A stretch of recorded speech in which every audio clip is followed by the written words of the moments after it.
Jackson Radio Show. I fully appreciated until this evening how really important it was for Donald Trump to win. If Hillary Clinton had won, none of this would have surfaced. They just would have kept covering up all the corruption, and they would have just kept taking care of themselves. So the very fact that you had this disruptive figure in the White House, all of us are learning some pretty horrifying things about how sick the system is, how sick the entire process is, in ways I would have thought were impossible. I mean, I have the greatest respect for the Federal Bureau of Investigation, and it is astonishing to me that you could have people at the top who are this corrupt, this profoundly dishonest. The second thing that struck me, listening actually to your opening monologue, if you take what General Flynn is accused of, and then you take virtually anything Hillary's done, I mean, 33,000 deletions of emails without any kind of approval, all the having a totally inappropriate server that was totally outside the State Department rules. I mean, just go down the list. Any one of her things would certainly have at least matched what they're accusing General Flynn of. Welcome back, everybody. Kevin Jackson here. Profoundly criminal these people are. And Newt Gingrich, you cannot overstate how crooked the Democrats are. And what's funny about it is they think the Democrats live in this thing where they go, no, nobody sees us. They don't see what we're doing. No, they're too stupid. And it's funny when you get to the level of elitism and cockiness that these people have. They are just going along with blinders. Oh, no, they don't understand. They don't really believe Debbie Wasserman Schultz is a crook. They don't believe that Donna Brazile is a crook and gave information to Hillary Clinton on, the debate, and the DNC colluded against all those candidates.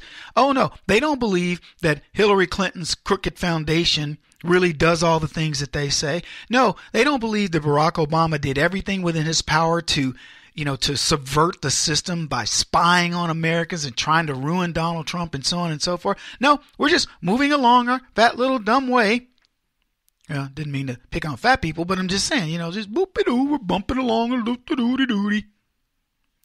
I wasn't picking on fat people. Be quiet. My grandmother would say fat, dumb, and happy, meaning you've eaten a lot. They've stuffed you and you're just, okay, whatever, till the next meal. That's what I was implying. I have no problem with the porkers, the corpulent, the cherubs, whatever you want to call yourselves. And of course, there'll be some new terminology that's offensive that I can't use some other word. Call us foodly challenged or something. Anyway, Donald Trump's a rock star. And his election was important on so many levels. And you can't, I couldn't say it enough. Thank all of us, right? Thank us. What's more important is in 2018, the Democrats are delusional. They still believe everything's good. They got to replace some people, Franken and Conyers and many others that are going to have to be replaced. I'm just telling you, the shoe is going to continue to fall. Don't make no mistake about this, people. You think that it's the people you know about. Look, there are other people out there who are under fire. Members of the Congressional Black Caucus. Wait until that list comes out of the people who've been paid off because of sexual assault. Wait until you find out the number of people who got money, your tax dollars, because of Elizabeth Warren's Consumer Financial Protection Bureau that was nothing more than an attack on capitalism. You know what that group was for? It was to intimidate companies. It was bigger and badder than the IRS ever hoped to be. It was going to levy crazy fines on people. You didn't meet this quota. You didn't meet this thing. You're not a good steward of this, that, and the other. It was all about progressivism. You didn't pay your carbon tax. You didn't do this, that, and all leftist nonsense. And the reason they hate it is because that person was so powerful. Rick Mulvaney, that thing, they don't need a chairman of it. They don't need a head of it. They need to shut it down.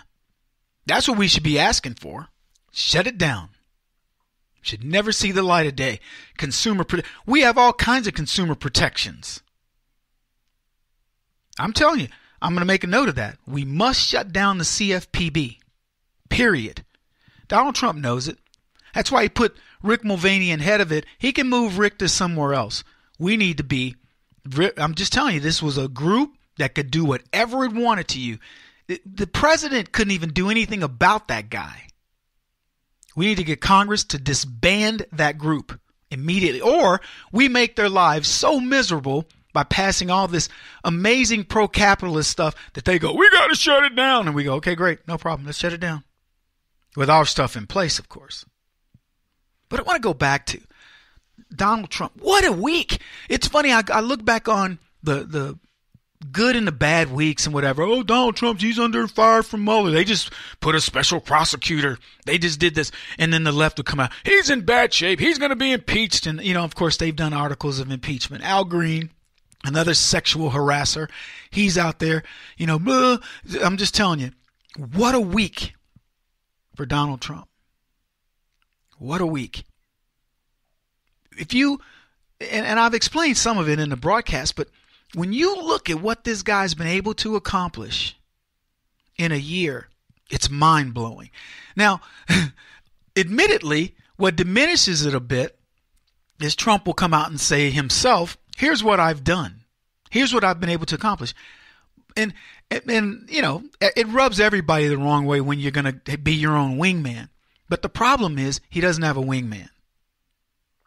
See, we need to be that.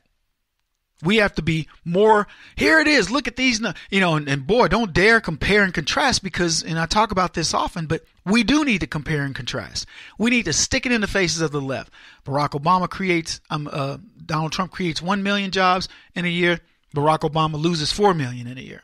Donald Trump, deficit after 1 year is whatever, or debt. Barack Obama debt after 1 year. Deficit, this, blah, blah, blah, blah, whatever it may be. And just compare them. Even if it's bad, like, for example, Trump asked for a bigger number than Obama. Tell him. He's spending more money than Obama. I don't like it, but he is. Government's grown. Now, wait till next time when he's cutting that. One of my friends gave Trump a D. Said he'd give him a 60 because of his foreign policy. And I'm looking at this dude like, you must be crazy, man. ISIS on the run. And why? Because now the Saudis are involved in it. I just talked about the Saudi takeover and what that means. The actual king who was appointed now is pro-Trump versus the one who hated Trump. And what's that done? Trump says, okay, 1.5 billion Muslims in the world, I give you Jerusalem to Israel. What are you going to do about it? Now, because now he's saying to them, you got to handle your own scandals. We're not going to do it. But before that, we're going to tell you who we support. We support Jerusalem. Now let's go at it. Let's have at it. So terror's on the run. He got his travel ban. The left, they were celebrating. Man, he didn't get his travel ban. Racism, loses racism, this, that, and the other. Same travel ban as Obama, but not racist. But now he gets it. And he gets it in a perfect time when he's doubling down on all this stuff. And then you start looking at the numbers. It is astounding.